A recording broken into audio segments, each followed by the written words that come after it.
y a partir de este momento comenzamos la clase. Hoy teníamos, vamos a ver, déjenme ver una cosa. Entiendo que hoy teníamos que ver desde las proposiciones 65, 88, cuyo tema, según la guía que yo les había dado, es el tema de la determinación del sentido. Efectivamente las vamos a trabajar. Antes quería introducir un par de cositas. Vamos a ver, admitir, Jorge Acuña. Okay. Muy bien, bienvenido Jorge. Está conectando. Ya, Jorge, bienvenido Jorge. Y Luis, vamos a admitirlo. Ya van dando más compañeros. Perfecto. Entonces vamos a ver esto un momentito. Aquí tengo un par de temas. Un primer tema es un fragmento de un cuento del escritor argentino Jorge Luis Borges, que lo podemos relacionar un poco con el tema del análisis o de los simples últimos, porque nos presenta incluso, es una ficción literaria, ¿okay? En el cuento, un personaje que curiosamente es el mismo autor, Jorge Luis Borges, descubre una enciclopedia fantástica sobre un país inventado, que se llama Clon. Y entonces la enciclopedia incluso describe todos hasta las lenguas de ese país imaginario. Entonces cuenta esto, esta parte es donde describe precisamente los lenguajes de ese tierra imaginario que se llama Clon. Este es el nombre. Disculpen, si me están viendo, ¿verdad? ¿Están viendo el texto? No. Sí, sí se ve. Okay, bueno. Hume notó para siempre que los argumentos de Berkeley no admitían la menor réplica. Recuerden que Berkeley es el padre digamos, la filosofía de Berkeley es ese idealismo subjetivo que dice que ser es ser percibido. O sea, que la materia en realidad no existe, que todo lo que existe está nada más en la mente de alguien y que no hay nada extramental.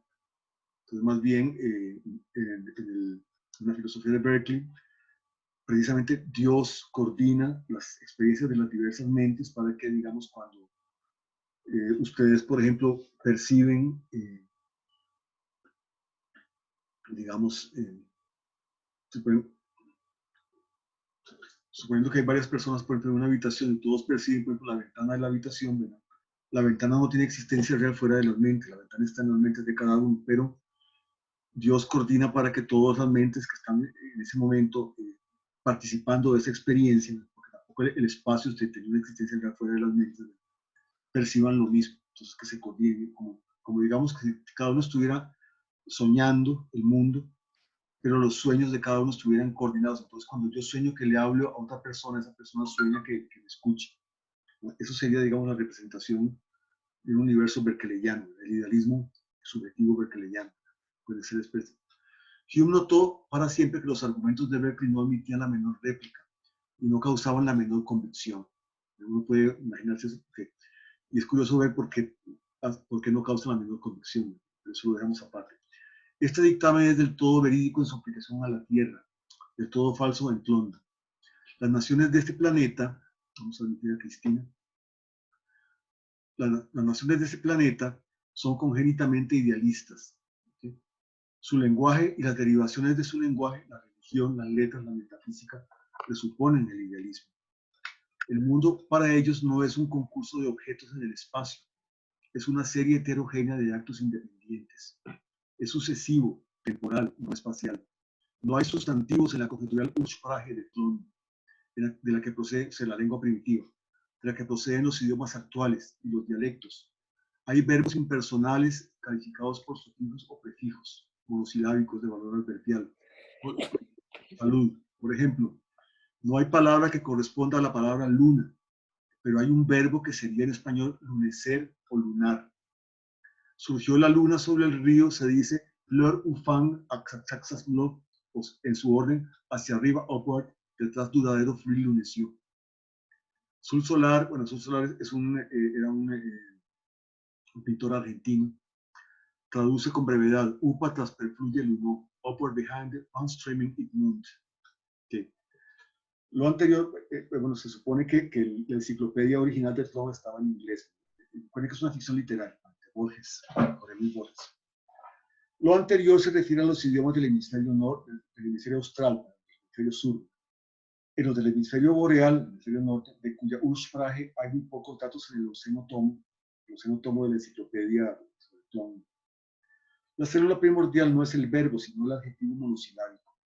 El sustantivo se forma por acumulación de adjetivos.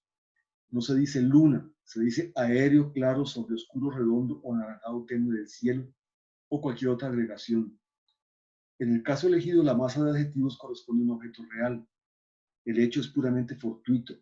En la literatura de este hemisferio, como en el mundo subsistente de Meinong, un filósofo, decía que las cosas que no existían, por ejemplo, el actual rey de Francia, o el círculo cuadrado, como podemos no obstante hablar de ellas, podemos decir el círculo cuadrado no existe. Entonces hay que admitir que tienen algún tipo de entidad llamada subsistencia. En la literatura de este hemisferio, como en el mundo subsistente de Meinong, abundan los objetos ideales, convocados y disueltos en un momento según las necesidades poéticas. Los determina a veces la mera simultaneidad. Hay objetos compuestos de dos términos, uno de carácter visual y otro auditivo. El color del naciente y el remoto grito de un pájaro. Ese sería un objeto. La combinación de esas dos cosas. Los hay de muchos, el sol y el agua contra el pecho del nadador. El vago rosa trémulo que se ve con los ojos cerrados. La sensación de quien se deja llevar por un río y también por el sueño. Estos objetos de segundo grado pueden combinarse con otros. El proceso mediante ciertas agregaciones es prácticamente infinito. Hay poemas famosos compuestos por una sola palabra. Esta palabra integra un objeto poético creado por el autor. Bueno, lo que quería con este ejemplo es mostrar, digamos, que, claro, esto es una ficción literaria, por supuesto, ¿verdad? Entonces, digamos, en la, en la lengua, digamos, del hemisferio boreal, los elementos simples últimos serían precisamente estos verbos impersonales, más los sufijos y los prefijos. Es una manera posible de describir el mundo, ¿verdad? Y si algo correspondiera ahí a un simple, sería precisamente cada uno de esos verbos, ¿verdad? Por ejemplo, lunecer, ¿verdad? Okay. Arriba, duradero, fluir, okay. Duradero es un adverbio, ¿verdad? Fluir, un verbo, okay. Lunecer, ¿verdad? Okay. Entonces, esos serían los elementos con los que describimos el mundo. Y un análisis, pues mostraría o llevaría a creer, hacernos creer a un filósofo de ese mundo imaginario, que los simples últimos son precisamente cosas como lunecer, como fluir, porque son los elementos de la descripción. ¿Okay? En cambio, en los del hemisferio boreal, de Tlön, ¿verdad? Lo que hay son más bien adjetivos. Entonces, los elementos últimos, los que se componen la realidad, un filósofo de ese universo pensaría que son precisamente cosas como aéreo, claro, oscuro, redondo, anaranjado, tenue. Aquí se comete un error porque es del cielo, esto es sustantivo, pero habría que ver cómo se convierte esto en un adjetivo. Entonces, esto ilustra muy bien precisamente tal vez de la relatividad de lo simple, ¿verdad? Y lo que Wittgenstein pretende señalar como un error de adscribir a la estructura del mundo lo que en realidad es una característica de nuestro sistema arbitrario de descripción y también que dependería, digamos, de ciertos juegos de lenguaje. Yo muchas veces lo he empleado en los cursos, tanto en el seminario 1 incluso, para mostrar qué cosa podría ser, digamos, un objeto, qué cosas podrían ser objetos en el sentido del tratato, serían estos elementos últimos. Y desde la perspectiva de las investigaciones, de la segunda evidencia, pues mostrar precisamente la relatividad de la descripción precisamente de simples últimos elementos, digamos. Okay, bueno. Hay otro punto que lo quiero tratar, lo voy a tratar varias veces. Hoy nada más voy a dar una primera lectura, pero tiene que ver con cosas que que de alguna manera estamos viendo y que vamos a ver más a fondo. Es un parágrafo, una sección denominada idealismo de un texto llamado Escrito a máquina. Se conoce en inglés, es un texto que se conoce en inglés, ¿verdad? De esos textos que él nunca publicó en vida, incluso algunas secciones pasaron a formar parte de lo que después se llamó la gramática filosófica, pero ha sido publicado después independientemente, ¿verdad? Se conoce con el nombre The Big TypeScript. Entonces, lo pueden encontrar muchas veces citado en español como escrito como el gran mecanograma, por ejemplo, así lo traduce en las traducciones de un texto de Kenny que tengo, se tienen como el gran mecanograma, y ha sido traducido al español por Jesús Padilla como escrito a máquina. Bueno, ahí no van a ver, tener que verlo al revés. ¿Okay? Entonces, ustedes, sin embargo, tienen el Dropbox que yo les di. Entonces voy a compartir para que lo vean. Después sigo con lo que les estaba mostrando.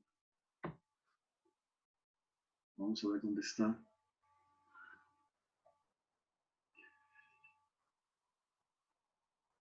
Ok.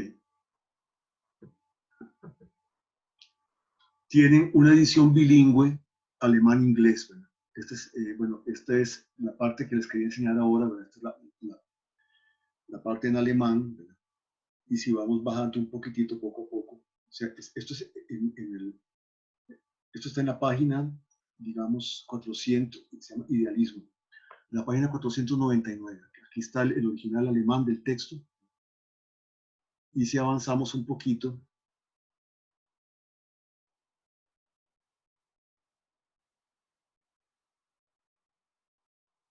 nos encontramos con la versión en inglés, que entiendo que es una lengua que la mayoría de ustedes dominan. Entonces lo pueden leer, digamos, también en inglés. ¿Verdad? Okay. Aparece entonces como página, bueno.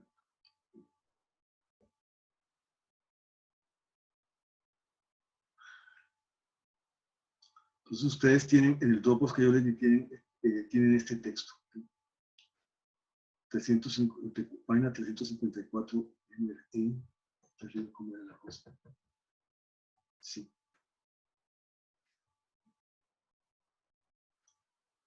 Qué curioso que no aparezca. 354, que es la paginación de, digamos, del alemán, y 354E por English, ¿verdad?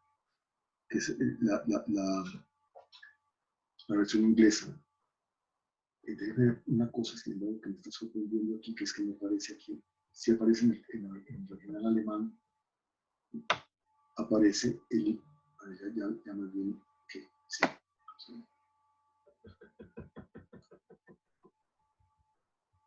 Sí, ahora me sorprendió que siempre aparece esta numeración 500, pero que en inglés no aparece. Bueno, ahora, bueno, es nada más para enseñarles que ustedes, este texto es un texto que ustedes tienen acceso porque está en el archivo de Dropbox que yo les di. Okay. Vamos ahora al español. Vamos a meter aquí a Schofield. Ahí está. Okay. Aquí hay entonces me serví de la traducción de Padilla, pero le modifiqué algunas cosas porque había algún error de la traducción. Por ejemplo, decía, no puedo entender cómo se puede atribuir con sentido si es verdadera o falsa objetos y representaciones a una propiedad, cuando en realidad lo que dice el original es una propiedad a objetos y representaciones. Hay un error ahí de traducción, ¿verdad? Entonces, nada más modificar algunas de esas cosas, ¿verdad? Okay. Entonces, aquí lo que hay es una discusión sobre, bueno, acabamos de hablar, por ejemplo, de Berkeley, el libro berkeleyano. Entonces, aquí hay una discusión sobre argumentos a favor del idealismo y a favor del realismo ontológico. Para Wittgenstein, una pregunta filosófica sería, bueno, el mundo existe, vean, esto tiene que ver con algo que vamos a hablar después precisamente a la ley del lenguaje privado. Y lo que les decía ustedes que García Suárez critica como la perspectiva egocéntrica del pensamiento moderno. Ya en Descartes aparece el problema del mundo exterior. Yo me represento el mundo, pero igual cuando yo sueño también veo un mundo. Entonces yo no puedo saber si fuera de mi mente, digamos, si el mundo se reduce nada más a mis representaciones, a las imágenes visuales de lo que creo estar percibiendo, ¿verdad? O si fuera de mi mente hay un mundo que tiene una realidad extramental. Entonces, el realista, ante esa respuesta, ante esa pregunta, ¿el mundo existe independientemente de las mentes? Porque si nada más hablo de mi mente, ¿verdad? Entonces caigo en la forma extrema de idealismo subjetivo que es el solipsismo. ¿Tiene realidad el mundo independientemente de las mentes? ¿Verdad? Entonces hay una respuesta, sí, el mundo tiene una realidad independiente de las mentes. Ese es el realismo ontológico. No, el mundo se reduce, digamos, a las percepciones de una mente, ser es ser percibido. Esa es una de las variedades del idealismo. También la palabra idealismo se utiliza de muchas maneras. Son esos conceptos en los que podemos hablar de parecidos de familia. No es lo mismo el idealismo kantiano que o el idealismo hegeliano, digamos, que el idealismo berkeleyano. También la forma del idealismo berkeleyano es una de las formas, un caso paradigmático. ¿Okay? Después vamos a hablar de qué es eso de paradigma. ¿Okay? Entonces, pues quien dice, pero en realidad aquí hay una mesa, se le da de responder, ciertamente hay una mesa real en contraposición a una imitación. Porque en el uso ordinario de la palabra real lo contraponemos a la palabra fingido o la palabra ilusión, alucinación. Entonces, una de las cosas centrales para entender, digamos, al segundo libro es la idea de que el significado de una palabra está dado por la regla y se agota en las reglas de su uso. O sea, no es que hay un significado y además hay reglas, o que las reglas dependen del significado. No, las reglas constituyen el significado. Es como una pieza de ajedrez, ¿verdad? No es que las reglas del caballo, el movimiento del caballo dependen de lo que es un caballo de ajedrez. No, las reglas del movimiento del caballo constituyen lo que es un caballo de ajedrez. ¿Okay? Entonces, digamos, las reglas de aplicación de la palabra real en los juegos de lenguaje que jugamos con la palabra real constituyen y agotan el significado de la palabra real. Si yo veo algo que parece una mesa, pero de pronto resulta que paso a través de ella, digo, no, esto no es una mesa real, esto es una ilusión, esto es un holograma. Porque un criterio de que una mesa es real, bueno, la misma de mesa, es que precisamente, por ejemplo, es sólida, que puedo poner cosas sobre ella. ¿Okay? Igual un espejismo, ¿verdad? Igual un amigo real, es un amigo, algo a lo que no es mera, vea que en realidad se contrapone a París, no es algo que meramente parece ser un amigo, sino que precisamente es alguien con que yo puedo contar. Entonces, esos son los juegos con que jugamos con la palabra real. Entonces, bueno, aquí en realidad, pero el problema es que cuando yo digo, digamos, soy un realista ontológico, bueno, aquí en realidad hay una mesa. ¿Okay? O sea, esto no se agota en mi representación. Vean, ustedes tienen frente a ustedes una computadora. Pero si uno se pone a filosofar y sentido idealista, dice, bueno, esta computadora, esto que estoy percibiendo está en mi mente. Entonces yo en realidad no estoy teniendo contacto con la computadora real. Ahí surge un problema, ahí surge uno de estos desvaríos filosóficos de los que dice que la filosofía más bien es la terapia para curarlos. Yo estoy, todo lo que estoy percibiendo, tanto la imagen visual de la computadora como mi imagen táctil, tocarla, si la toco, siento que siento el calor, ¿verdad? Siento la rugosidad, todo eso está en mí, está en mi mente. Entonces, hay fuera de mí, además de esto, una computadora real. Bueno, el problema es aquí cómo aplico, digamos, con qué criterio aplico precisamente aquí la noción de real. Si hay una computadora real porque la puedo tocar, es un criterio que es real, ¿verdad? No es un holograma, no es una ilusión. ¿Okay? Ese es el sentido que tendría el uso de la palabra real en la vida, digamos, en cualquier circunstancia ordinaria. ¿Verdad? o no era, o no era nada más algo que parecía una computadora, pero era nada más una computadora de juguete que no funcionaba. Entonces, no es real, es un juguete para niños, ¿verdad? Que tiene la forma de una computadora para que los niños jueguen y se hagan la ilusión de que están jugando con una computadora. ¿Okay? Una pistola real, una pistola que dispara. Una pistola de juguete no es una pistola real. Vean la diferencia real. Ahora, aquí, ¿con qué criterio aplicamos la palabra real? ¿Qué sería convencernos de que además de lo que percibo, hay realmente una mesa real, digamos, extramental? ¿Cuáles son las reglas que constituyen aquí el significado de real? Si no hay reglas que constituyen aquí el significado de real en este contexto, entonces la palabra real aquí no significa nada. Entonces, no tiene sentido tanto preguntarse si es real como si no es real. Eh, pero en realidad, ¿quién dice? Pero en realidad que hay una mesa, sea un realista que quiere convencerse de que además de eso, se le puede poner, ciertamente aquí hay una mesa real en contraposición a una imitación. Pero si ahora fuera más allá y digo, las representaciones son solo imágenes de las cosas, es decir, las representaciones entiendo aquí como mi experiencia mental actual, ¿verdad? De estar viendo una computadora. Esta sería la tesis, ok, aquí vienen dos tesis, la de un realista, ¿verdad? Que dice, estas representaciones mentales, esta experiencia que tengo de ver una computadora, es una imagen de la computadora real. En este párrafo. En este otro párrafo estaría la tesis de un idealista. Las representaciones son lo único real. Entonces, ok.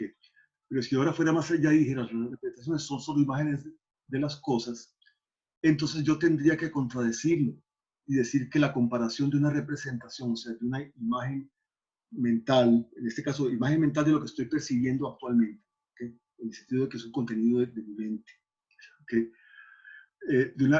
La comparación de una representación con una imagen de un objeto físico es totalmente engañosa, ya que es esencial a una imagen, o sea, a un retrato, a una figura. Recuerden que bueno, aquí traduce la palabra bill por imagen. Recuerden que es la misma palabra que se utiliza en los retratos para hablar de la figura, y lo que traducen al inglés por picture.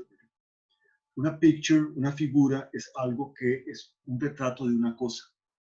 Y cuando yo llamo a algo un retrato, okay, entonces tiene sentido y es parte, digamos, del juego del lenguaje que jugamos con la palabra retrato, el poder compararlo a ver si se parece realmente a aquello de lo que es retrato, a aquello de lo que es figura. ¿Ok? O incluso yo puedo tener la imagen de un unicornio, una pintura de un unicornio. Bueno, es que no hay nada, busco en el mundo y no hay nada que corresponda a esta imagen. O sea, esta es una imagen ficticia, ¿verdad? Eh, no hay unicornios, porque para que hubiera unicornios tendría que haber algo que se pareciera a esto. Comparando la imagen con la realidad no encuentro que, pero tiene que tener sentido comparar para jugar, digamos, el juego con la palabra imagen. En este sentido, que ya que es esencial una imagen que pueda ser comparada con un objeto. Pero si digo, mi representación subjetiva de la computadora que tengo ante mí, esto que estoy viendo y estoy tocando, que al estarlo viendo, está tocando, parece que está solo en mi mente, es nada más una imagen de la cosa real extramental. Pues no, estoy usando mal la palabra imagen porque no tengo criterio de con qué comparo esta percepción que tengo ahora de la computadora, tanto visual, como táctil, como auditivo, y que supuestamente es solo una imagen de la computadora. ¿Cómo hago para compararla con la computadora real? ¿Dónde está la computadora real? Entonces aquí, digamos, hay un problema también de emplear una palabra sin que haya reglas claras para su aplicación. Entonces la palabra deja de tener significado. Esta es la idea de que los problemas no se resuelven, sino que se disuelven. O sea, precisamente mostrando que aparecen palabras cuyos, digamos, a los que no se les puede atribuir realmente un significado porque no está clara con qué reglas están siendo utilizadas. Lo que quiero hablar aquí es una muestra, digamos, de la terapia Wittgensteiniana acerca de los problemas filosóficos. En el Tractatus, lo que se decía es que cuando surja una pregunta filosófica, había que mostrar de que hay signo en lo que se está diciendo que carece de significado. Okay, pero no se llegaba a la idea esta, digamos, de que tiene que ser con reglas. Aquí es otra versión de lo mismo, pero digamos de otra forma. Okay. Bueno. Pero si alguien dice las representaciones son lo único real, que digamos, mi percepción concreta es la única, ese sería un idealista berkeleyiano. Entonces tengo que decir que aquí que no entiendo el predicado real y que no sé qué tipo de propiedad se le atribuye a las representaciones. Porque el predicado real solo tiene sentido contraponiéndolo con algo que es irreal. Yo tendría entonces que tener criterios para distinguir lo real de lo irreal. Pero aquí no parece que yo tengo criterios para distinguir qué cosa es real y qué es irreal. No puedo entender cómo se puede atribuir con sentido, si es verdadera o falsa, una propiedad a objetos y a representaciones. Como la misma propiedad, primero que nada, tendría que tener también sentido predicarla de objetos, aparte de mi experiencia subjetiva, de objetos extramentales, cualquier cosa que más. El problema mismo es qué cosa entendemos por un objeto extramental. Eso es algo que, digamos, bueno, entonces los objetos, al objeto extramental que supuestamente es la causa de mi representación, pero ¿dónde está ese objeto extramental? Y cómo, digamos, ya sea que yo voy a decir que es real o que no es real, ¿qué criterio tendría yo para aplicar tanto real como irreal a eso? Si no tengo un criterio, la palabra real es nada más un sonido sin significado aquí en este contexto. Tiene significado en otros contextos, en otros juegos de lenguaje, pero en este no tiene ninguno. ¿Okay? ¿Y cómo se puede aplicar tantos objetos? Bueno, aquí sigue, si el idealismo afirma que el árbol es solo mi representación, entonces se le debe objetar que la expresión este árbol no tiene el mismo sentido que mi representación de este árbol. Por ejemplo, yo puedo decir, mi representación de este árbol se desvanece, porque, digamos, porque se me nubla la vista. Entonces, ahora mi visión del árbol, por ejemplo, se vuelve oscura, pero no digo que el árbol se vuelve oscuro en sí mismo. Entonces, hay la misma palabra, visión, representación, tiene también un uso lingüístico, gobernado por reglas. Ok, si el idealismo dice que solo mi representación existe, es real, no el árbol, entonces abuso de las palabras existe o es real. Okay. Bueno, de momento, sobre este texto vamos a volver después. Nada más es una primera introducción a un tema que, digamos, o una ejemplificación, digamos, de lo que vive Stenentería por el carácter propiamente terapéutico de la filosofía. La filosofía no es una respuesta, ante una pregunta filosófica, no se trata de decir, bueno, sí, la solución es esta o es esta, sino más bien precisamente cuestionar la pregunta. ¿Qué se está preguntando acá? Y mostrar que hay algo, que hay un problema con el significado mismo de la pregunta. Y retrotraer el uso de las palabras, el uso filosófico, al uso ordinario. Eso lo vamos a ir viendo porque esa estrategia se va aplicando después de muchas partes. Veamos ahora, volvamos ahora a las investigaciones que habíamos quedado. Ok, en las investigaciones habíamos quedado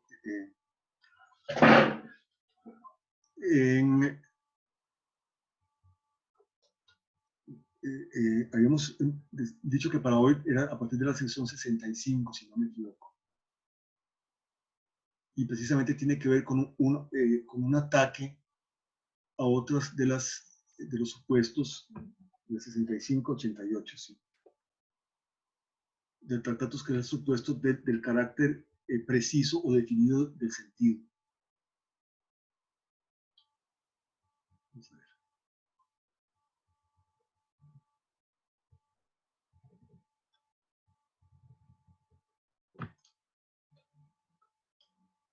Bueno, más bien empecemos con el 66, que es precisamente la idea de parecidos de familia, que es otro de los así como algunos conceptos fundamentales, bueno, juego de lenguaje, reglas, y vea que son conceptos que estamos utilizando, pero en ningún momento se definen tampoco precisamente, porque también tienen algo de esto que vamos a ver ahora. ¿Sí? Bueno, tal vez vamos un poquito en el último párrafo, y es verdad, en vez de indicar algo que sea común a todo lo que llamamos lenguaje, ¿verdad? Porque dice, ven esta forma dialogal, ¿verdad? Como ¿okay? Hay un interlocutor, hay una voz que dice, ¿verdad? Aquí, no has hablado de lo que una vez te dio más dolores de cabeza, que es la forma general de la proposición. Y si es verdad, en vez de indicar algo que sea común a todo lo que llamamos lenguaje, digo que no hay cosa alguna que sea común a estos fenómenos que nos haga utilizar para todos la misma palabra, sino que todos están relacionados entre sí de muchas maneras diferentes. Y es a causa de esta relación o de estas relaciones que los llamamos a todos lenguaje. Intentaré explicarlo. Ok. Considera, por ejemplo, los procesos que llamamos juegos. Quiero decir, juegos de tablero, juegos de cartas, juegos de pelota, competencias, etc. ¿Qué es lo común a todos ellos? No digas, debe haber algo común, pues si no, no los llamaríamos juegos, sino que mira a ver si hay en ellos algo común. Pues cuando los contemplas no encontrarás en verdad nada que sea común a todos, pero verás en cambio similitudes, relaciones y por cierto toda una serie de ellas. Repito, no pienses, sino mira. Mira, por ejemplo, okay, los juegos de tablero con sus múltiples relaciones. Pasa ahora a los juegos de cartas. Aquí se encuentran muchos juegos de tablero como el ajedrez o las damas. Por ejemplo. Aquí se encuentran muchas correspondencias con aquel primer grupo, pero muchos rasgos comunes desaparecen mientras que otros aparecen. Si pasamos ahora a los juegos de pelota, se conservan algunas cosas comunes, pero también muchas se pierden. ¿Son todos ellos divertidos? Compare el ajedrez con el 3 en raya. ¿O hay siempre un ganar y perder o una competencia entre los jugadores? Cuando las niñas juegan con muñecas, no hay ganar y perder. ¿Okay? No hay competencia. Piensa en los solitarios. Además ahí no hay... ¿Okay? En los juegos de pelota hay ganar y perder, pero cuando un niño arroja la pelota contra la pared y la recoge otra vez, este rasgo desaparece. Mira qué papel juegan la habilidad y la suerte, y cuán diferentes son la habilidad en el ajedrez y la habilidad en el tenis. Piensa ahora en los juegos de corro. Aquí hay un elemento de la diversión, pero ¿cuántos de los otros característicos ha desaparecido? Y así podemos repasar los muchos otros grupos de juegos, ver aflorar y desaparecer similitudes. Y el resultado de esta observación es, vemos una complicada red de similitudes que se traslapan y cruzan unas a otras, similitudes en grande y en detalle. No puedo caracterizar mejor estas similitudes que con la palabra parecidos de familia o aires de familia, si se quiere también, pues así se traslapan y cruzan entre sí las diferentes similitudes existentes entre los miembros de una familia, estatura, rasgos faciales, color de ojos, modo de andar, temperamento, etcétera, etcétera. Y diré entonces, los juegos constituyen una familia. Y asimismo constituyen una familia, por ejemplo, las clases de números. ¿Por qué llamamos número a algo? Tenemos los números naturales, pero tenemos también los decimales, tenemos también los números irracionales, los números complejos. ¿Okay? ¿Por qué llamamos número a algo? Bien, quizá porque tiene una relación directa con algunas cosas que hasta ahora han sido llamadas números. Y gracias a esto puede uno decir que tiene una relación indirecta con alguna otra cosa que también denominamos así. Y extendemos nuestro concepto de número, igual que como al hilar un hilo, en esta comparación, trenzamos fibra con fibra. Y la fuerza del hilo no reside en que alguna fibra recorra el hilo entero. No hay ninguna fibra que recorra todo a lo largo de un hilo, sino en que varias fibras se traslapan unas a otras, como los parecidos de los diversos cosas que llamamos juego, o las diversas cosas que llamamos número.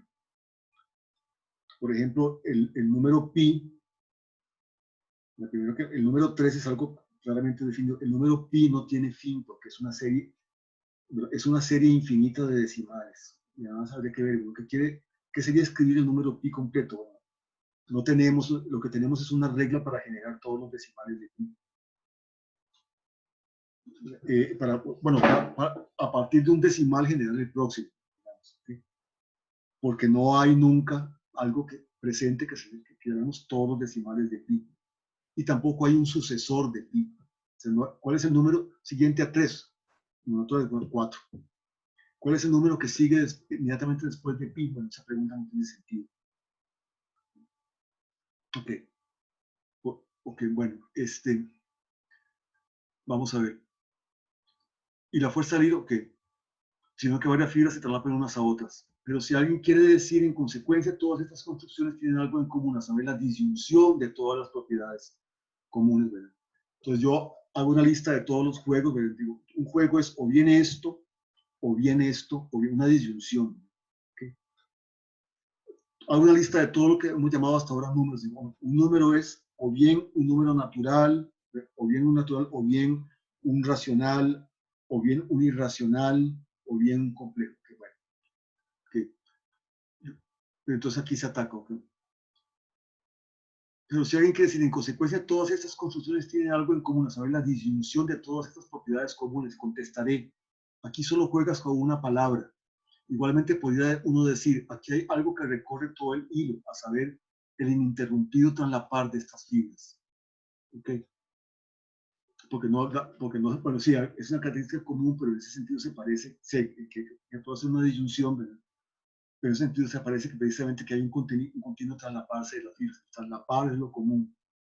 Es un juego de palabras. ¿Sí? Pero el problema es que si yo digo que es, además, si yo digo que es la disyunción, dejo cerrado un concepto que no tiene un concepto abierto. ¿No? Porque está todo lo que hasta ahora hemos llamado juegos, pero hay nuevas cosas que se parecen a las que ya hemos llamado juegos, que pueden irse añadiendo poco a poco y que también nos sentiríamos inclinados a llamarlos juegos. ¿Sí? Bien, explicas entonces el concepto de número como la suma lógica. Recuerden que la suma lógica es la disyunción de aquellos conceptos individuales relacionados entre sí, números cardinales, números racionales, números reales, ¿ok? Y del mismo modo, más, si digo cardinales, también podría poner números ordinales. Explicas el concepto de juego como la suma lógica de los conceptos parciales correspondientes. Entonces responde, no, no tiene que ser así. Pues así puedo darle al concepto de números límites rígidos. Esto es utilizar la palabra número, concepto de número, perdón, para designar un concepto rígidamente delimitado. Pero puedo también utilizarlo de tal modo que el alcance del concepto no esté cerrado por un límite. Y así es como utilizamos la palabra juego. ¿De qué modo se haya cerrado el concepto de juego? ¿Qué cosa es todavía un juego y qué cosa ya no lo es más? ¿Puedes indicar los límites? No. Vean cómo el tema aquí es precisamente, ahorita vuelvo sobre eso, ¿verdad? Que el sentido o el significado no tiene por qué ser algo que contenga límites precisos. Sobre esto se va a dar una serie de ejemplos después. Y eso estaba contra un supuesto del Tractatus, porque en el Tractatus decía que como cualquier proposición era posible de analizarla hasta que llegábamos a ver claramente cómo, hasta que llegamos a traducirla claramente a una función veritativa de las proposiciones elementales. Entonces quedaba absolutamente determinado, dados los valores veritativos de las proposiciones elementales, cuál era el valor veritativo de la función correspondiente, de la función de verdad correspondiente. Entonces quedaba perfectamente delimitado el significado y el sentido. Pero lo que está diciendo aquí es que el lenguaje no funciona realmente así. El ejemplo de la palabra juego. La misma noción de juego del lenguaje. Okay. Después volvemos sobre eso. Vean que ninguno de estos conceptos ha sido nunca definido en el texto de las investigaciones. Tampoco el concepto de regla ha sido claramente definido. Pero nosotros nos entendemos, parece que hemos entendido hasta ahora lo que hemos estado hablando, pero en ningún momento definimos con claridad, nada más dimos ejemplos de juegos de lenguaje. Hablamos de reglas, ¿verdad? Y todo el mundo pareció entender claramente que eran reglas. ¿Verdad? Y en la vida cotidiana hablamos de montones de cosas sin que necesariamente tengamos que estar continuamente definiendo. La definición solo se vuelve necesaria cuando aparece alguna zona oscura, alguna ambigüedad, entonces tenemos que remediarla con una definición. Pero la definición van a entrar palabras, entonces que vamos a suponer que no constituyen problema. Las definiciones tienen que terminar en alguna parte. Bueno, eso también estaba en el Tractatus, pero terminaba supuestamente en unos simples. Aquí ya hemos, de alguna manera, exorcizado el fantasma de los simples absolutos. Veamos de qué modos, okay, no tiene que ser así, pues así puedo darle al concepto de número límites rígidos. Esto es utilizar la palabra número para designar un concepto rígidamente delimitado, pero puedo también utilizarlo de tal modo que el alcance del concepto no esté cerrado por un límite. Y así es como utilizamos la palabra juego. ¿De qué modo se haya cerrado el concepto de juego? ¿Qué cosa es todavía un juego y qué cosa ya no lo es más? ¿Puedes indicar los límites? No, tú puedes trazar algunos, pues ninguno ha sido todavía. Pero eso no te ha molestado nunca mientras has utilizado la palabra juego. Y la hemos podido utilizar en la vida cotidiana montones de veces sin que eso nos haya creado ningún problema. Okay. Pero entonces aquí el uso de la palabra juego no está regulado. Okay. No está regulado el juego que jugamos con ella. Entonces se responde, no está limitado por reglas por todas partes, pero tampoco hay una regla, por ejemplo, para la altura a la que uno puede lanzar una bola de tenis o para la fuerza con que lo haga. Pero es claro que el tenis es un juego y que también tiene reglas. ¿Cómo le explicamos a alguien qué cosa es un juego? Creo que le describiríamos juegos y podemos añadirle a la descripción esta y cosas similares son las que llamamos juegos. ¿Y acaso sabemos más nosotros mismos? Es quizás solo a los otros a quienes no podemos decirles con exactitud que es un juego. Pero esto no es ignorancia. No conocemos los límites porque no se ha trazado ninguno. Como se dijo, podemos trazar para un fin particular un límite. ¿Acaso solo así puede ser utilizado el concepto? Absolutamente no. Solo en lo que respecta a este fin particular. Tampoco como que la medida de longitud de un paso la hizo utilizable quien dio la definición un paso igual 75 o un pie 75 centímetros. Y si quieres decir, pero antes no era ninguna medida de longitud exacta, te contestaré bien, entonces era una inexacta, aunque me debes todavía la definición de exactitud. De hecho, después se va a meter con qué es lo que entendemos por exactitud. Pero si el concepto de juego, vean que aquí entonces siempre está la perplejidad. Varias partes de las investigaciones tienen esta forma de diálogo entre alguien que pone objeciones y que se les responde. Pero si el concepto de juego es de este modo ilimitado, no sabes entonces propiamente qué es lo que quieres decir con juego. Entonces se responde, si doy la descripción, el suelo estaba cubierto de plantas, quiere decir que no sé de qué hablo sino hasta que sea capaz de dar una definición de planta. Okay, bueno. Y de hecho hay muchas cosas que usamos, bueno, por ejemplo, una definición de algo como silla. Bueno, uno dice, bueno, un mueble que sirve para sentarse, pero también eso se aplica a un sillón. ¿Qué cosa sería, tal vez, ver qué cosa sería una silla o qué característica diferencia una silla de un sillón? Hay sillones también unipersonales, ¿verdad? Hay sillones que tienen brazos, pero hay sillas que también tienen brazos. ¿Okay? Las sillas tienen patas, bueno, puede haber sillas que no tengan patas porque sean una cosa continua así. Okay, y sin embargo, no nos molesta, usamos la palabra silla y nos entendemos, y mientras no nos cae problemas, nos entendemos perfectamente con la palabra silla. Bueno, una explicación de lo que yo quiero significar sería quizá un dibujo y las palabras aproximadamente así es como se veía el suelo, el dibujo en las plantas. Quizá yo añada exactamente así es como se veía. Entonces, en consecuencia, estaban justamente estas hierbas del dibujo y estas hojas en estos lugares. No, no es eso lo que quiero decir. Yo no acepto ninguna imagen como exacta en este sentido. Bueno, aquí me refiero, bueno, aquí, estas son notas que yo pongo a veces para clases, pero no me voy a referir a esto ahora. Si es un tema que me voy a referir después, en algún momento, la discusión de generalidad contenida en las filosofías, en las observaciones filosóficas, y cómo la relación con la noción de, digamos, con la explicación usual de los cuantificadores como el cuantificador universal o el existencial. Pero ahora no voy a entrar en esos detalles, lo dejo para después. Se puede decir que el concepto de juego es un concepto de contornos borrosos, pero ¿es un concepto borroso realmente un concepto? ¿Es realmente una fotografía desenfocada a la imagen de una persona? Es siempre ventajoso reemplazar una fotografía desenfocada por otra nítida.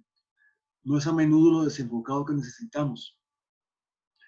Frege compara el concepto con un área. Creo que eso lo hace en los fundamentos de la aritmética, si no me equivoco. Y dice, una área no claramente delimitada no es un área en absoluto. Esto significa que no podemos hacer nada con ella. Pero es carente de sentido decir, vean aquí un ejemplo de variedad que no nos queda, quédate más o menos por aquí. Le digo a alguien, mira, tengo que hablar con vos, no, entonces no te vayas muy lejos, quédate por aquí cerca. Entonces, ahí también hay un problema. Vean que las palabras lejos y cerca las usamos sin problemas todos los días, ¿verdad? Pero ¿dónde exactamente, cuál es el límite exacto donde termina cerca y empieza lejos?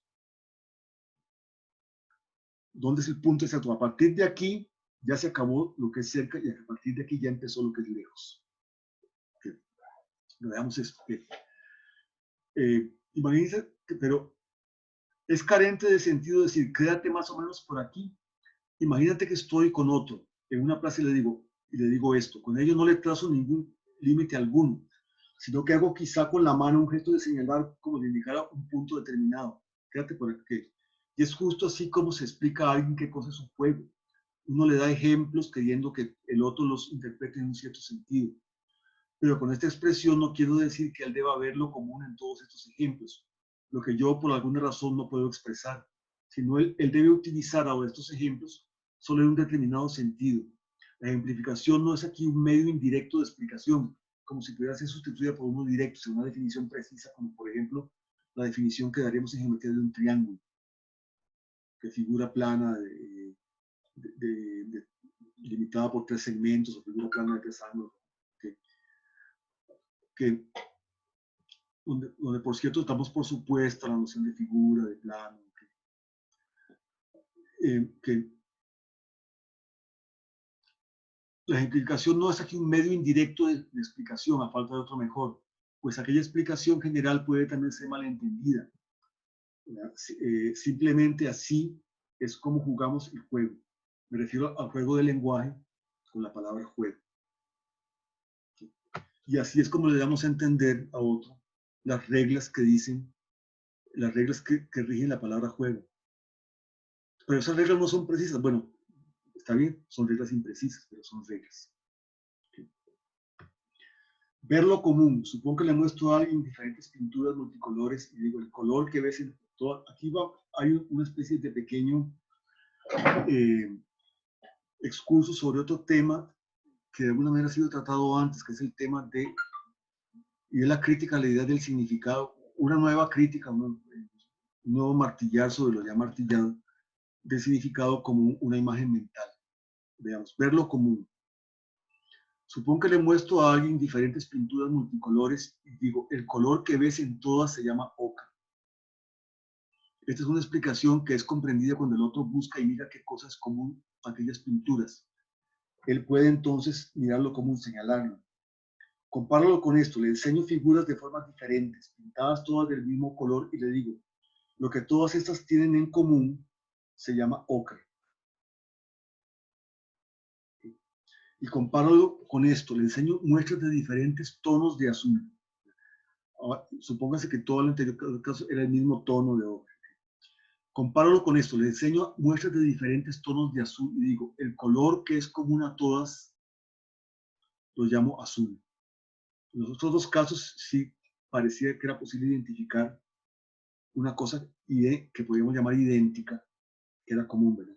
La ocurrencia del ocre, primero en la figura multicolor, ¿verdad? Entonces, de todos había, lo que tienen en común todas las figuras es que lo único que aparecía en todas era el ocre. En las formas diferentes, lo diferente eran las formas, pero la uniformidad del único color era el ocre. Pero aquí, ¿qué es lo común? Los tonos de azul son diferentes, azul claro, azul oscuro, azul más oscuro, ¿verdad? ¿Qué es lo común a todos los tonos de azul? El color que es común a todos lo llamo azul. Cuando alguien me explica los nombres de los colores, curiosamente, el tema de los colores es uno de los temas referidos de Wittgenstein, incluso desde Tractatus, incluso también desde Summary Marxological, lo vimos también en Summary Marxological Formula. De hecho, hay un texto que se llama Observaciones sobre los colores, donde dice los colores, que empieza con esta frase, los colores invitan a filosofar. Y ahí discute incluso la teoría del color de Goethe que es una teoría, después vamos a hablar de eso en un momento, que es una teoría, por cierto, alternativa a la de Newton. Goethe tiene unas reflexiones sobre los colores y entonces se dedica precisamente a discutir esa teoría del color de Goethe. Déjenme ver si lo tengo aquí. No, no lo tengo aquí, en otra parte. Bueno, cuando alguien me explica los nombres de los colores, señalándome muestra, estoy diciendo, este color se llama azul, este verde. Puede compararse este caso en muchos aspectos con la situación en la que él me da una tabla, en la cual las palabras aparecen bajo muestras de colores, aun cuando esta comparación pueda confundirnos de muchas maneras. Uno está inclinado a extender la comparación.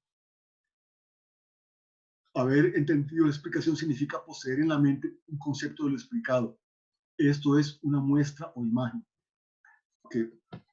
Ok, claro. Esto ya lo hemos hablado otras veces, pero vamos digamos, lloviendo sobre mojado, vamos a volver a hablar sobre esto, porque esto ya ha sido tratado en, aquella vez que hablamos, que leímos las primeras páginas de Blue Book, del libro azul. Es la misma idea. Bueno, la idea de que el significado es una imagen mental. La idea de que el significado, por ejemplo, de la palabra azul es una imagen mental de azul. Entonces vean aquí, se vuelve todo ese tratamiento. Uno está inclinado a extender la comparación. Haber entendido la explicación significa poseer en la mente un concepto de lo explicado. Bueno, la comparación es cuál, de qué se me explica los colores, mostrando una tabla con los nombres de los colores. Entonces, haber entendido la explicación significa poseer en la mente un concepto de lo explicado. Esto es una muestra o imagen. La idea de que un concepto es una imagen, una muestra o una representación, o como quieran llamarla, mental de algo. Pero esto es precisamente una de las cosas que más se va a insistir en todo el texto. ¿Qué queremos decir cuando decimos eso? Pues veamos. Si alguien me muestra diferentes hojas y dice, esto se llama hoja, obtengo así un concepto de la forma de la hoja, una imagen de ella en mi mente. Ok, pero ¿cómo se ve la imagen de una hoja que no exhibe ninguna forma determinada, sino solo aquello que es común a todas las formas de hoja? ¿Cuál es la imagen mental de mi significado, de mi concepto de azul? Okay. No de azul oscuro o azul claro, sino azul, sin más. Bueno, no puede ser ninguna mancha determinada, porque esa mancha tendrá algún tono particular de eso, no tendrá todo eso. Entonces, ¿cómo es que esa mancha, esa imagen mental, va a ser la imagen, el significado de azul? ¿Por qué no es más bien el significado de azul claro o de azul oscuro? ¿Por qué no es el significado de color? ¿Cuál sería el significado? ¿Cuál sería la imagen mental de color? Ah, bueno, el arco iris. Bueno, ¿y por qué no es más bien la imagen del significado de la palabra arco iris? ¿Okay? Vean como si, si alguien, ¿y cuál es la imagen mental de la palabra hoja? Tiene que ser una hoja que tenga lo común a todas las hojas, pero ¿qué es lo común a todas? ¿Cuál sería una imagen mental de lo común a todas las hojas? Hay hojas de palmera, hojas de zacate, hojas de trébol, ¿sí? No todas son verdes, algunas tienen otros colores. ¿Cuál es la imagen mental de la palabra hoja? Cualquier imagen mental que yo tenga será la imagen de una hoja determinada. Entonces, ¿cómo voy a hacer de eso la imagen? De hecho, esta era la explicación, digamos, es una de las explicaciones clásicas de la tradición empirista. Uno la encuentra en Hobbes, se encuentra también en Locke y otros, que una palabra corresponde a una imagen mental, y cuando es general tiene que ser una imagen vaga, pero que es una imagen vaga de una. Bueno, si alguien me muestra diferentes hojas y dice, esto se llama hoja, tengo un concepto de la forma de una hoja, una imagen de ella en mi mente, pero ¿cómo se ve la imagen de una hoja que no exhibe ninguna forma determinada, sino solo aquello que es común a todas las formas de hoja? O la imagen de aquello que es común a todos los colores. ¿Qué matiz de color tiene la muestra en mi mente del color verde? Esto es, ¿qué es común a todos los matices de verde? Entonces, el objetor, el que está discutiendo, ¿verdad?, dice, pero no podría haber una tal muestra general, tal vez un esquema de hoja o una muestra del verde puro. Ciertamente, pero el hecho de que este esquema sea entendido como esquema y no como la forma de una hoja determinada, y que una tablilla de verde puro sea entendido como muestra de todo lo verdoso y no como muestra del verde puro, reside nuevamente en nuestro modo de utilización de la muestra. Pregúntate, ¿qué forma debe tener la muestra del color verde? ¿Deberá ser rectangular o en tal caso será solo la muestra de los rectángulos verdes? ¿Deberá ser entonces de forma irregular? ¿Y qué nos impide verla entonces como la muestra de la irregularidad de la forma? Esto es algo que, de lo que ya se había hablado antes, ¿verdad? Y tiene que ver también con el tema que estamos viendo, digamos, de que no está, bueno, puede incluso que depende, digamos, de condiciones culturales, ¿verdad? Hasta dónde algo lo llamamos rojo y hasta dónde lo llamamos amarillo. Más puede haber lenguajes donde, digamos, el naranja se ha considerado un tono de rojo. O podemos imaginar culturas donde no haya una palabra para blanco y sí para los tonos de blanco diferentes. ¿Sí? Aquí pertenece también la idea de que quien ve esta hoja como la muestra, o que de la forma de la hoja en general ve otra cosa que quien la considera como muestra de esta forma determinada. Bueno, entonces alguien, bueno, dice, pues, es que el que la ve como la imagen de la hoja ve otra cosa. Bueno, pero en realidad, ¿qué es este ve otra cosa? Lo que está viendo es lo que ve. Y lo que, a no ser que ver otra cosa significa que hace otra cosa con ella. Por aquí pongo esto de ver pato conejo, es que al final del texto hay una figura de algo que puede ser visto alternativamente como un pato, como un conejo. Eso lo vamos a ver después. Pero precisamente el verlo como pato o como conejo depende también de lo que somos capaces de hacer o de decir respecto a ello. Bueno, ¿qué es saber qué cosa es un juego? ¿Qué es saber? Profesor, Sí, a ver, a ver. hola, soy Juliana. ¿Me escucha? Es que tengo una pregunta. Está bien, de eso se trata. Cualquier pregunta que tengan, Sí, a ver cuál es. sí, era como un toque en los parágrafos mucho más antes cuando usted estaba mencionando sobre que el concepto es una imagen. Entonces quería saber si, digamos, ahora en esta otra obra de Wittgenstein, a diferencia del Tractatus, bueno, se supone que él mantiene todavía esta teoría de la figuración, ¿verdad? Recurre como a muchos ejemplos, a metáforas, para intentar explicar su planteamiento.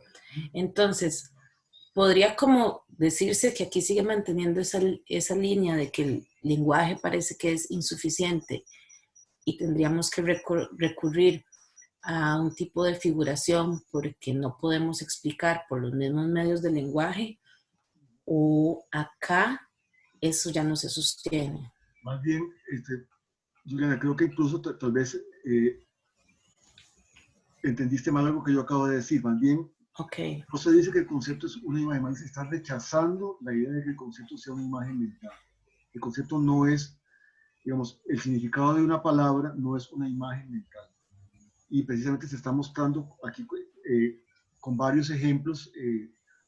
Todos estos ejemplos tienden a mostrar de que no se trata de una imagen mental, porque digamos, ¿cuál sería la imagen mental de verde? Si el significado de verde es una imagen mental, digamos, si mi concepto verde es una imagen mental, entonces, ¿cuál es la imagen mental de verde? Será un tono particular de verde, pero ¿por qué entonces es la imagen general de verde y no la imagen de ese tono de verde? Y esa imagen mental, tal vez yo me la presento y tendría una forma circular. Entonces, ¿por qué es la imagen de verde y no la imagen de círculo? Más bien lo que se está diciendo es que el concepto no es una imagen mental. ¿Cuál es la imagen mental que corresponde a juego? No hay ninguna imagen mental que corresponda a juego. Yo no puedo evocar ninguna, en la imaginación, ninguna imagen mental que sea la imagen de juego. ¿Cuál es la imagen mental de hoja? Cualquier cosa que yo imagine será una hoja particular, pero ¿qué va a ser de esa imagen?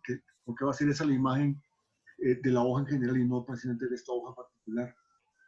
Entonces, más bien la idea es rechazar de que el significado de una palabra sea algo del tipo de las imágenes mentales, que es algo que sí está en toda la tradición empirista.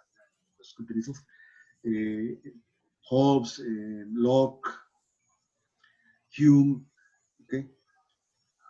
Ok, pero entonces, o sea, como que entonces comprendo, hay otro nivel de abstracción para entender lo del significado, pero no deja de utilizar como medio la figuración.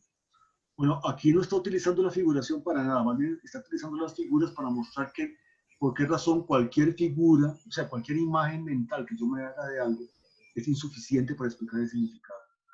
Que más bien lo que se está tratando es de refutar la idea de que el significado puede ser una figura mental que yo me haga de algo. Ahora, la noción de figuración tenía otro sentido en el Tractatus, porque digamos, la idea es que una proposición, no ya una palabra aislada, sino una proposición era una figura, pero en un sentido muy metafórico, que es que constaba de partes articuladas que deberían corresponder de alguna manera a los elementos correspondientes en la realidad y que debían de, que la articulación de las partes debía corresponder a la articulación de aquello que estábamos expresando. Por ejemplo, digamos, Romeo ama a Julieta, entonces la palabra Romeo debería corresponder a una cosa en la realidad, la palabra amar debería corresponder a algo en la realidad, saber, qué sé yo, la relación amar, ¿verdad? O el amor, y Julieta debe corresponder a algo. Entonces, la articulación de esos elementos, que no necesariamente son imágenes mentales en el sentido de representaciones de algo, aunque en el Tratado eso queda un poco oscurecido, porque digamos, el Tratado nunca nos decía qué cosa era el significado de un nombre. Nada más nos decía que el nombre tenía que corresponder a un objeto de la realidad, una cosa. ¿Okay? Pero esa cosa o ese objeto de la realidad era una representación mental, era algo extramental. Eso no queda claro en el Tratado y de hecho hay interpretaciones, por ejemplo, Faberholm, que sostiene que las cosas a las que los objetos del Tratado solo podrían ser, digamos, cualidades fenoménicas simples, porque digamos, requerían de un tipo de concepto, de experiencia, solo podían ser cosas que hubieran sido dadas directamente a nuestra experiencia y no nada que trascienda a nuestra experiencia. Pero, digamos, la noción de figura, recuerden que en el tratado lo que significaba es algo articulado, una articulación de partes cuya articulación muestra que aquello que corresponde, aquello de los que cada uno de esos elementos son signos, tiene una articulación análoga en la realidad. ¿Okay? Eso es el Tractatus. Se ha abandonado esta teoría de la figura en las investigaciones. No se la menciona mucho. Más bien sí digamos, en la parte donde se veía anteriormente el tema, por ejemplo, de si una oración es algo, de si una cosa como loseta es una oración o es una palabra, parece estarse admitiendo que puede haber cosas que llamemos oraciones o proposiciones que consten de una sola palabra. Cosas que se rechazaban en el tratado, por ejemplo, llueve. Bueno, en español yo puedo decir llueve. En otros idiomas tal vez no, tendría que poner algún sujeto. Pero en español yo puedo decir llueve. Y eso no quiere decir que yo en silencio estoy pensando un sujeto de la acción de llover. Nada más te digo llueve. Y eso es una oración en español. Eso podemos considerar una oración. ¿Okay? Pero, digamos, ya, digamos, tráeme una loseta. Si tengo esas, entonces ahí sí hay cosas articuladas. Keynes sostiene que, digamos, que la teoría de la figura, en el sentido no de imagen mental, sino en el sentido de elementos articulados que significan algo, no se abandona plenamente en las investigaciones, sino que nada más sí se ha introducido la idea de que una figura, que ya está en el periodo de transición, lo hemos visto, puede ser empleada de diversas formas, puede ser empleada para una figura en el sentido de partes articuladas, puede ser empleada tanto para describir cómo están las cosas, como para expresar cómo yo deseo que estén las cosas en una orden, o para expresar cómo yo supongo que están las cosas, o sea, o cómo yo esperaría que las cosas se den. Eso ya lo hemos visto en los textos que vimos como transición. Ahora, los elementos de los que conste esa oración articulada no necesariamente tienen que suponerse que corresponden a cosas, digamos, dadas eternamente reales, simples, indestructibles, porque primero que nada ya no hay simples absolutos. Y el significado de una palabra no necesariamente es un nombre, digamos, no necesariamente es un objeto, una cosa. Incluso la misma palabra cosa tiene montones de usos en diversos juegos de lenguaje, sino que es las reglas que gobiernan la aplicación de la palabra en los contextos específicos que la estamos utilizando. Pero sí, una cosa que se va, para volver al tema, una cosa que se va a combatir continuamente es la idea de que el significado de una palabra es una imagen mental. ¿Sí? Es algo que, como por ejemplo, la palabra, digamos, caballo significa algo porque yo tengo en mi mente, yo puedo cerrar los ojos e imaginarme un caballo. Y entonces ese es el significado de la palabra caballo. El problema es que si el caballo que yo me imagine será un caballo blanco o negro, será un caballo grande o pequeño, será un caballo corriendo o detenido. Entonces, ¿por qué esa imagen, digamos, si es un caballo blanco y detenido, por qué no es más bien el significado de la palabra caballo blanco quieto o detenido? ¿Verdad? ¿Por qué también esa imagen se va a aplicar a los caballos que corren, o a los caballos negros, o a los caballos pequeños, o a los caballos viejos, o a los caballos flacos? No puede ser una imagen mental, es lo que se tiende a decir. Pero yo sé, digamos, cómo aplicar la palabra caballo correctamente. Sí, y le he aprendido a partir de ejemplos, ¿verdad? Pero no hay una imagen única que yo, pues, ese es el significado mental, y que cada vez que yo pienso caballo, entonces primero evoco la imagen mental, ¿verdad? Y entonces, bueno, y comparo, ¿no? Eso no sucede, y todos nos damos cuenta, por poco que reflexionemos, que eso no sucede. Ahora estamos empleando montones de palabras y nos estamos entendiendo, y no por ello están pasando imágenes mentales, representaciones mentales de diversas cosas con nuestra mente. No sé si hay algo más, Juliana, que quisieras consultar. No, no, ya me quedó claro. Había olvidado, sí, que la concepción de figura era más ampliada Sí. y pasaba de concepto mental, bueno, de imagen mental a usos para dar sentido. Sí. Pero sí, como que había olvidado esto de la figura. Vamos a ver Pero, entonces cómo seguimos. muchas gracias. Con gusto. Igualmente, cualquiera que tenga preguntas o que quiera hacer una intervención, lo puede hacer. ¿Okay? Bueno, veamos esto. ¿Qué es saber qué cosa es un juego? ¿Qué es saberlo, pero no ser capaz de decirlo? ¿Es este saber algún equivalente de una definición no expresada? Uno podría pensar, bueno, saber algo es poder dar una definición precisa de ese algo. ¿Okay? De tal modo que si fuera formulada la reconocería como la expresión de mi saber.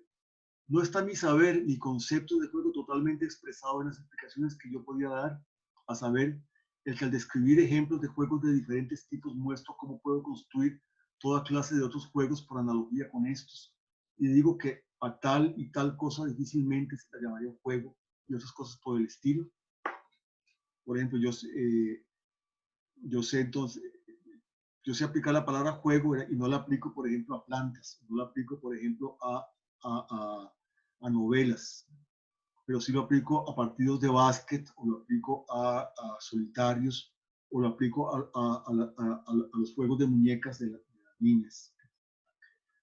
Si alguien me trazara un límite preciso, bien, pero yo, bueno, aquí sigue, vamos a ver algunas cosas.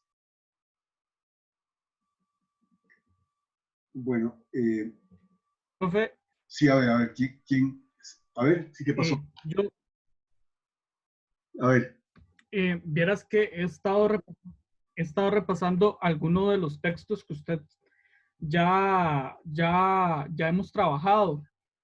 Y estaba viendo, digamos, en el capítulo 8 de Kenny, y respecto que también usted está mencionando estados mentales, porque no me queda muy claro, digamos, qué es para Wittgenstein un estado mental y un estado psicológico. lo mismo que para nosotros, o sea, este va a decir siempre, todo está a la vista. Nosotros podemos utilizar perfectamente y lo usamos de manera muy diferente en un estado mental. O sea, una cosa es, pero vean cómo hay, bueno, tal vez veámoslo así. O sea, por ejemplo,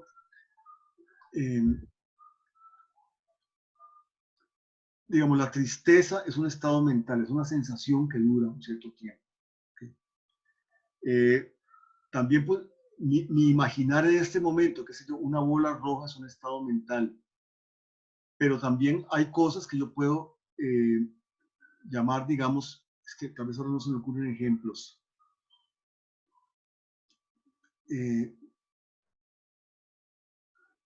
Digamos, vean la tristeza. Fulano está triste, entonces podríamos decir que está sintiendo la tristeza o que está en un determinado estado de conciencia. ¿Okay? Ahora, yo digo, Juan Pérez cree en Dios. Uno puede decir que una creencia también es algo del dominio de lo mental, pero que Juan Pérez cree en Dios no es que está pensando en Dios día y noche cuando está dormido, incluso cuando está dormido. ¿Cuál es un criterio de que Juan Pérez cree en Dios? Bueno, si le pregunto, ¿usted cree en Dios? Sí, y además que lo vemos que pasa frente a una iglesia y se persigna, ¿verdad? Y otras cosas, ¿ok? Pero una creencia, a diferencia, por ejemplo, de una imagen mental, que es algo que está presente ante la conciencia, una creencia no es algo que está presente ante mi conciencia todo el tiempo. Yo adscribo, digamos, a una persona que tiene una creencia. Cree en Dios, cree, qué sé yo, digamos, qué sé yo, detesta el reggaetón, por ejemplo. Y eso porque tengo unos vecinos que son reggaetoneros y ya no lo soporto. Pero está bien, ok. El profesor del curso detesta el reggaetón. Bueno, no es que yo paso pensando todo el tiempo, día y noche, que detesto el reggaetón. Pues es muy diferente decir que mi detestar el reggaetón es un estado mental a decir que mi tristeza es un estado mental, porque la tristeza sí es algo que, digamos, yo empiezo a estar triste digamos, a las 3 de la tarde y estuve triste hasta las 7 hasta que me dio un alegría. Entonces, ya hay una experiencia continuada en el tiempo.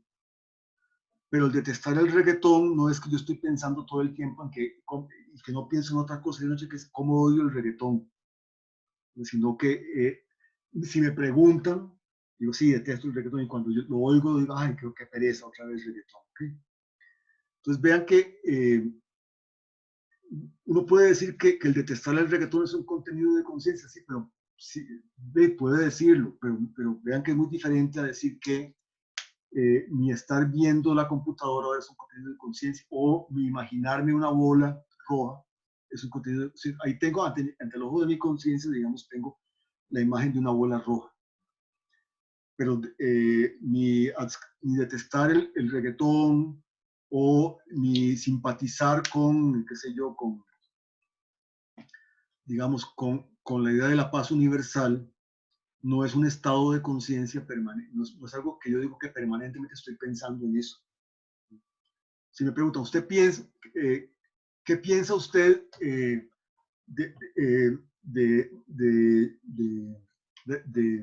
Donald Trump?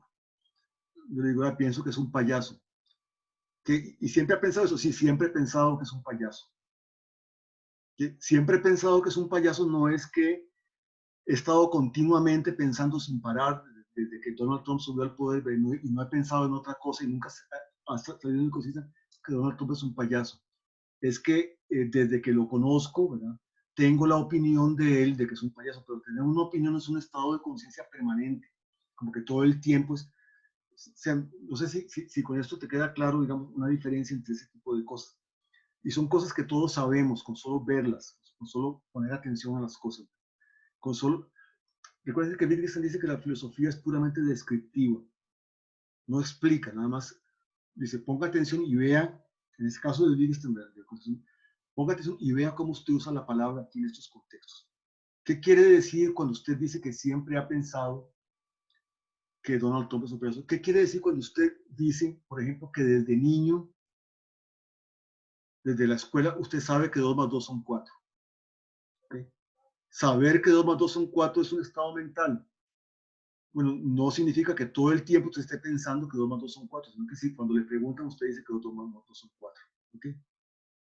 Pero no es que siempre esté ante el ojo de su conciencia, día y noche, hasta cuando está dormido, 2 más 2 son 4. ¿Okay? yo puedo decir, estoy pensando en, vean incluso todas las, pensar, ¿qué es el pensamiento? Vean cómo usamos la palabra pensar. Ante cualquier cosa, ya voy, Marco, ya te doy la palabra. Ante cualquier cosa, digamos, veamos las maneras diferentes en que usamos una palabra, ¿verdad? Yo digo, estoy pensando en la pregunta que hizo Juiman.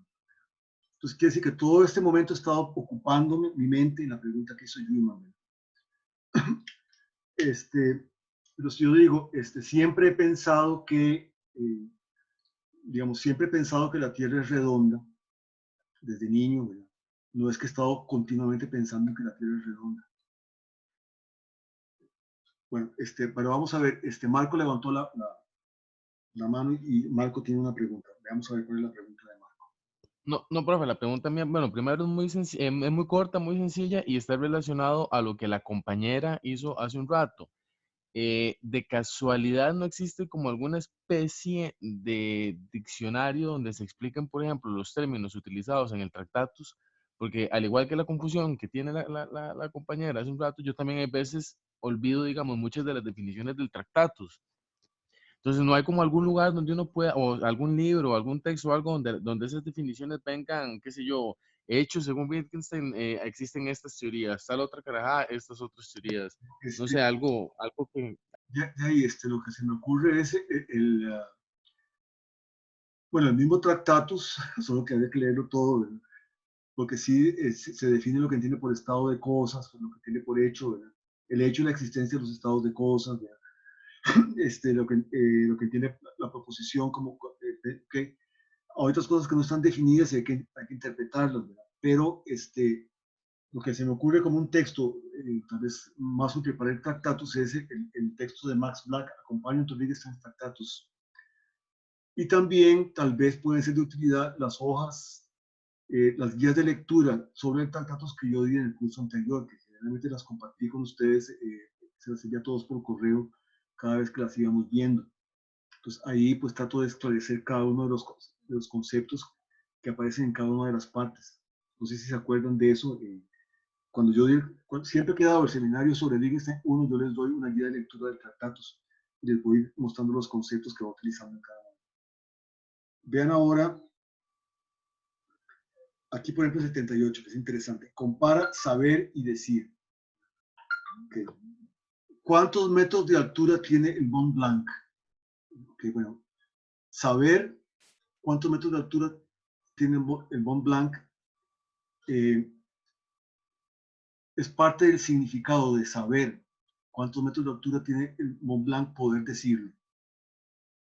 Es una regla que gobierna aquí en este contexto el significado de la palabra saber. Yo no puedo decir que sé cuál es la altura del volcán, cuántos metros de altura tiene el Mont Blanc, ¿verdad? Si no puedo decir de alguna manera o expresar de alguna manera, si no soy capaz de decir cuál es la altura del Mont Blanc. Entonces aquí un criterio, algo esencial, un elemento esencial, ¿verdad? Al significado de saber cuál es la altura del Mont Blanc, es poder decirlo. Tiene tantos y tantos metros de altura y tantos centímetros. Okay. ¿Cómo se usa la palabra juego?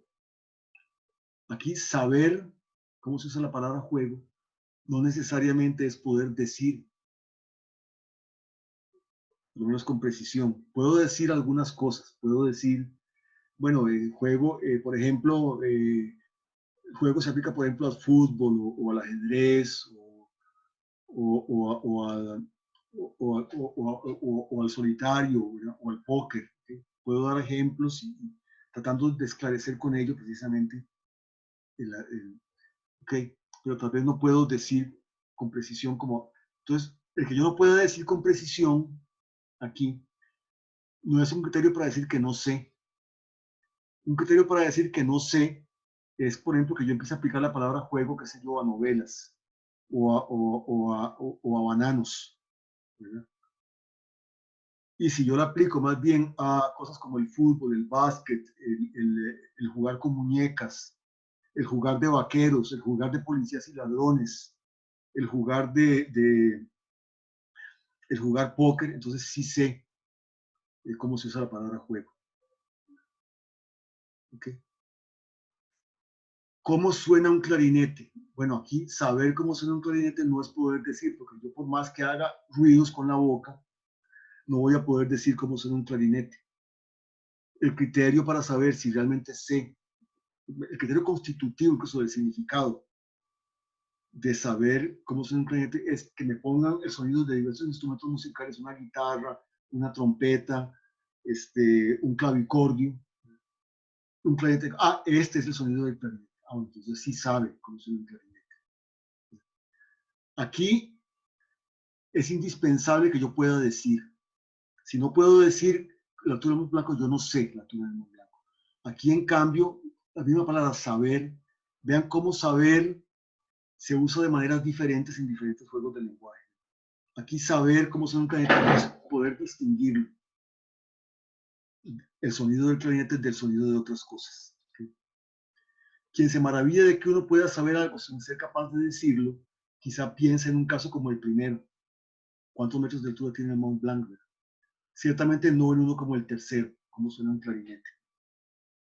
Yo puedo saber cómo se usa la palabra, yo puedo saber que es un número, y sin embargo tal vez no ser capaz de definir con precisión qué cosa entiendo por número. ¿Okay? Pero los demás pueden saber si yo sé, porque yo sé distinguir números de tomates, por ejemplo. Nunca confundo, nunca digo, mira, se llama un tomate, ese es un número. ¿Okay? Pero sí me ponen en la pizarra 3 más 4i, un número complejo, entonces, mira, ese es un número, y además sé que es un número, porque eso es un número complejo. ¿Okay? Este ejemplo es muy bonito, el de Moisés no existió, porque tiene que ver con todo esto de la imprecisión de que el hecho de que el sentido no tenga límites definidos no necesariamente implica que, digamos, que yo no sé de lo que estoy hablando. Este ejemplo lo pone aquí y después lo vuelve a traer más adelante. Déjenme, tal vez ya todo esto está muy oscuro, vamos a apagar. Okay. Fiat Lux, que es la primera palabra de la creación del mundo. Vean, considera, por ejemplo, si uno dice Moisés no existió, pues yo estoy discutiendo con alguien, ¿verdad? Tal vez con un cristiano fundamentalista que cree en la literalidad de la Biblia. Digo, no, mira, Moisés no existió en realidad, es una leyenda. Bueno. Esto puede significar varias cosas. Entonces veamos todo lo que puede significar. Los israelitas no tuvieron un jefe único cuando fueron sacados de Egipto. Entonces, porque la Biblia muestra a Moisés como el caudillo que saca a los hebreos de Egipto. Recuerden, acaba de pasar Semana Santa, seguro vieron algunos por enésima vez los 10 mandamientos. O su jefe no se llamaba Moisés, o sea, hubo alguien que lo sacó de Egipto, digamos, pero no se llamaba Moisés. Ese es otro posible significado de Moisés no existió, o etcétera, etcétera. Según Russell, podemos decir, el nombre Moisés puede ser definido mediante diferentes descripciones, o sea, descripciones definidas. Una sería precisamente, existe una X, tal que X sacó a los hebreos de Egipto, y para toda Y, si Y sacó a los hebreos de Egipto, Y es igual a X. Una descripción definida, ¿ok? Por ejemplo, como el hombre que condujo a los israelitas a través del desierto. Le puedo dar una expresión simbólica y todo, pero no importa ahora. ¿Okay? Supone que hay uno solo, el hombre que condujo a los israelitas a través del desierto. El hombre que vivió en esta época y en este lugar y que fue entonces llamado Moisés. El hombre a quien de niño la hija de Faraón sacó del Nilo. Recuerden la narración bíblica. Pues bueno, asumo que muchos, tal vez estoy asumiendo, es mucho asumir que todos están familiarizados con la Biblia, ¿verdad? Pero en la Biblia aparece que Moisés, cuando el faraón ordena matar a todos los niños hebreos, entonces su madre lo pone en una canasta en el río Nilo, ¿verdad? Y la hija del faraón lo rescata. ¿Okay? El hombre a quien la hija del faraón sacó del Nilo. Y según supongamos una u otra definición, recibe la proposición Moisés no existió un sentido diferente. Una puede ser, no existió el hombre que llevó a los israelitas a través del desierto. no existió el hombre a quien la hija del faraón sacó del Nilo. Ok, pero veamos, por ejemplo, es interesante, ¿verdad? E igualmente, cualquier otra proposición que trate de Moisés, y cuando alguien nos dice, N no ha existido, preguntamos también, ¿qué quieres decir? ¿Quieres decir que? O sea, ¿quieres decir que no hubo nadie que condujera a los israelitas a través del desierto? ¿Quieres decir que no hubo nadie que fuera rescatado por la hija del faraón del Nilo? Pero si enuncio ahora algo sobre Moisés, estoy siempre listo para poner en lugar de Moisés alguna de estas descripciones. Diré quizá, por Moisés entiendo el hombre que hizo lo que la Biblia cuenta de Moisés, o mucho de ello. Pero ¿qué tanto? Supongamos que me doy cuenta de que efectivamente, porque descubro papiros en una tumba egipcia, ¿verdad?, que hubo un hombre que sacó a los hebreos de Egipto, ¿verdad?, y que se llamaba Moisés, o se llamaba de una manera muy parecida,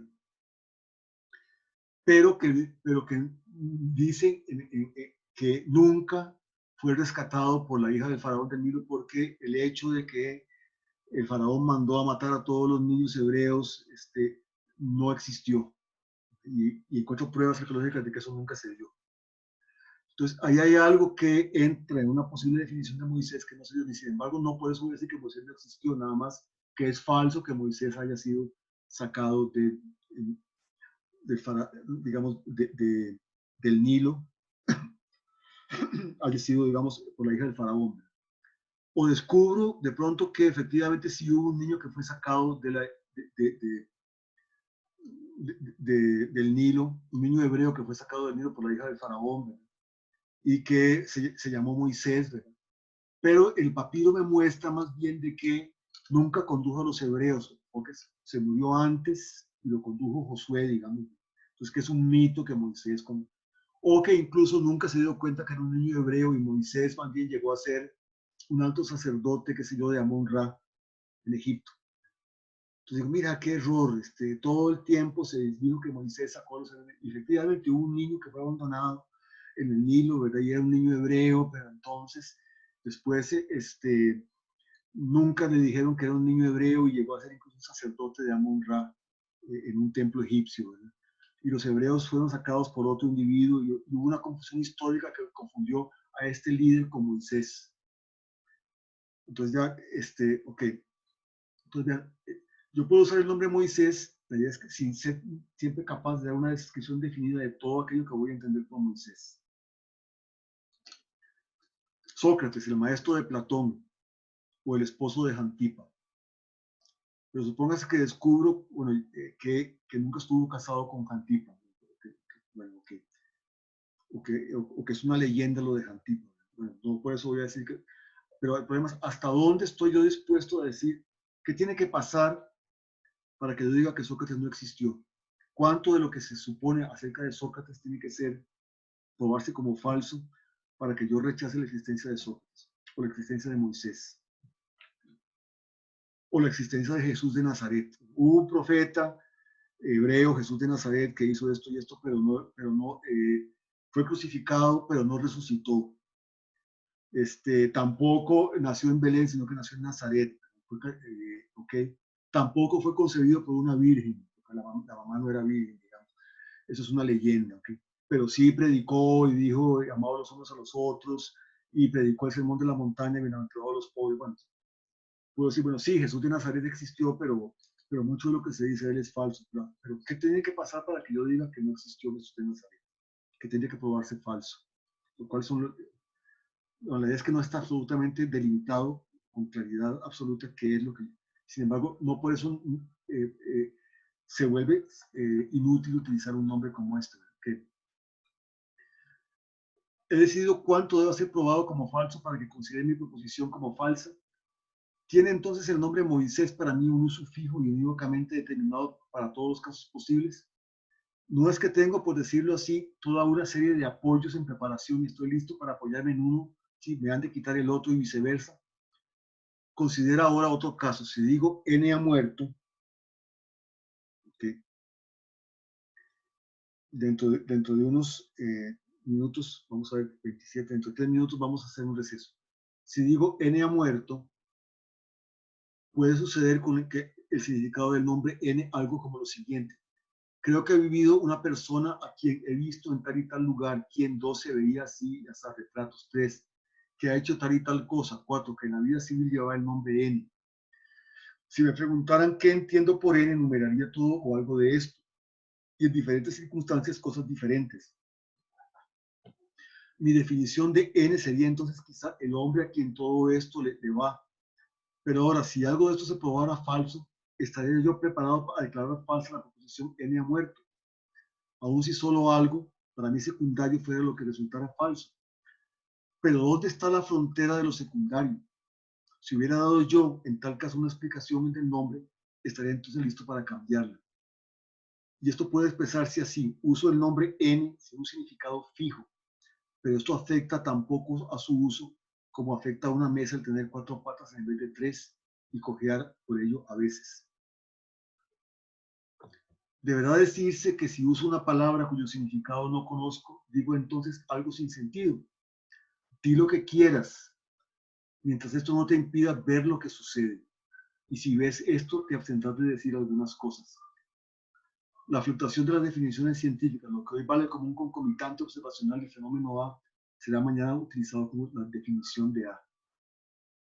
Ok, déjeme buscar una cosa porque tal vez convendría verla de una vez.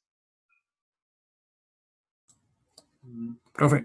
Sí, a ver.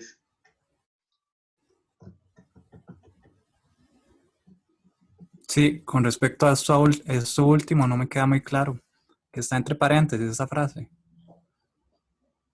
Bueno, tal vez no recuerdo ahora un ejemplo, pero digamos, algo que puede en un momento dado verse como una...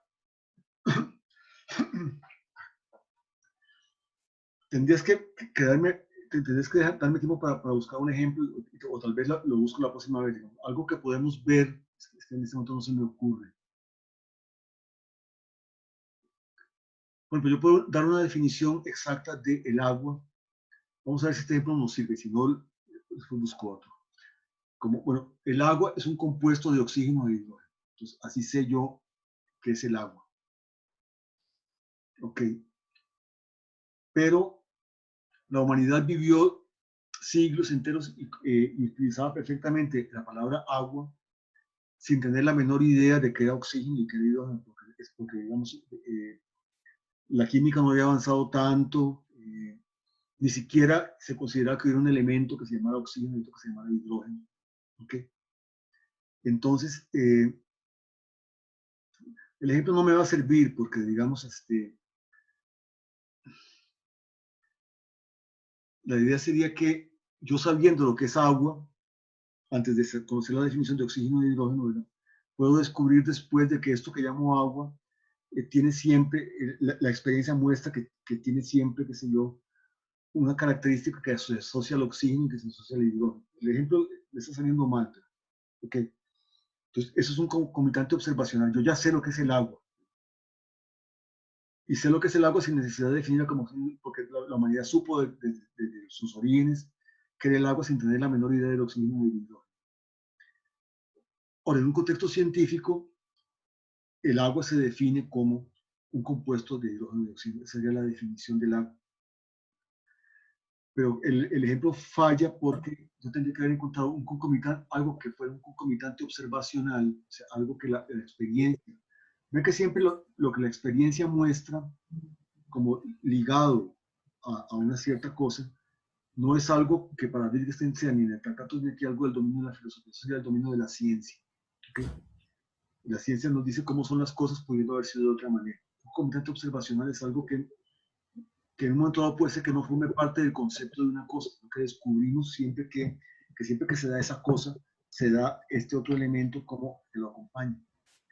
Pero en un momento determinado de la evolución del lenguaje y del conocimiento humano, incluso de las ciencias, puede ser que lo que aparece como un concomitante observacional sea incorporado después como parte de la definición de una cosa.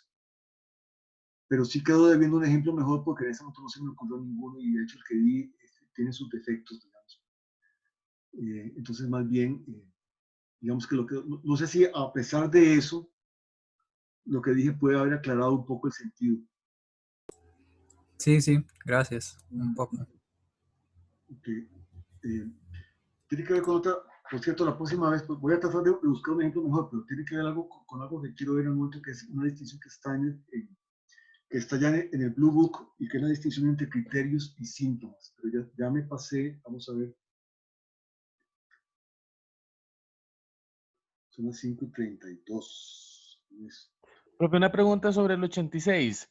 Ahí donde se ven esas líneas que apuntan hacia un lado o las otras que van unas, eso es más o menos como la definición de función en que, por ejemplo, uno tiene dos conjuntos y de un conjunto al otro corresponde un objeto. Ahorita vamos a O ver. eso no lo entendí muy bien. No, ahorita vamos a ver de qué se trata eso. O sea, ahorita vamos a ver qué tiene que, pero entremos ahora en un receso.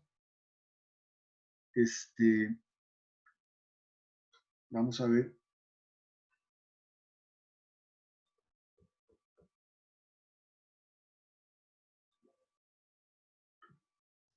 ¿De cuánto? De 15 minutos. Son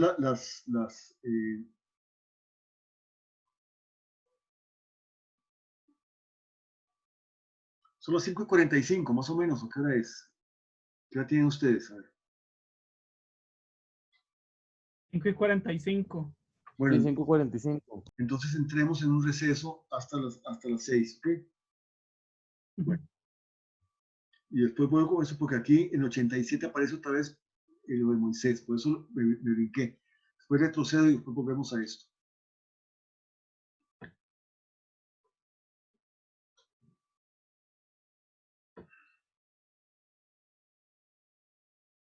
Mario, acordate que vamos a dejar de grabarlo, ¿verdad? Grabar ya mismo, sí. Ok.